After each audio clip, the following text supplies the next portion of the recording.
Haacaaluu nama dhugaadhaaf qabsaa'aa ture. Nama jaalatamaa dha jechuun waan ani Haacaaluu jedhee sun jiru baay'ee Haacaaluun anaaf waan hundumarraa caalaa baay'ee jaalladha jechuudha.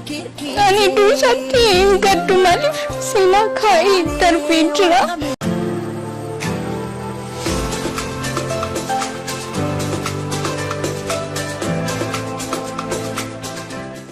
Mucaa xiqqoo fuuldura kanarratti daawwachaa jirtan maqaan ishee Argiraa Salamoon jedhama.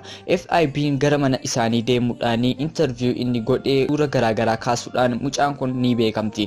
Suuratti kaaste keessaati isa kamitu isiif addadha jedhanii warra FIB interview godhan irratti gaafa gaafatanii mucaan kunis deebiin ishee laattee kan Haacaaluudha jette. Erga sana booddeetti reetii waan tokko seenaa Haacee dubbachuudhaan reetii yaadattee mucaan suni haala hedduu miira keessa nama gashuun haasaan ishee reetii kan nama gaddisiisudha jechuudha.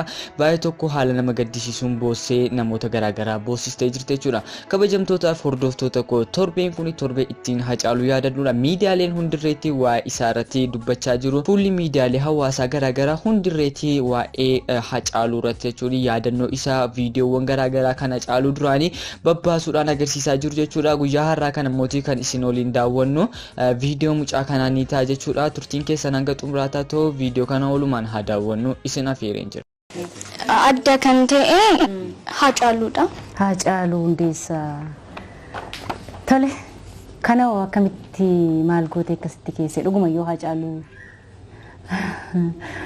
Haacaaluun utuma dura lubbuudhaan jiru moo erga Haacaaluun boqotee kana kaaste? Egaa boqotee hin kaasee jechuun artistii baay'ee jaallatudha. Ana qofa otoo hin ta'in uummanni kamillee baay'ee kan jaallatudha. Boleessi keenya Haacaaluun gootni keenya Haacaaluun Haacaaluu kanaan dura kaasuudhaaf na yaalaa waraqaa kan biraa irratti jechuun amma ka'ee yeroo gaafa ogummaa fakkii kana baradhee yeroon guddadhuufa fakkii kana dhaqee harkattiin kennaa kan jedhu yaadichi garuu kun anaaf qofa otoo hin ta'in ijoollee kootti kan darbudha jedhee yaada.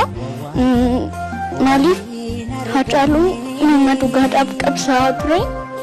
Nama jaalatamaa dha jechuun waan ani Haacaaluu jedhee sun jiru baay'ee Haacaaluun anaaf waan hundumarraa caalaa baay'ee jaalladha jechuudha.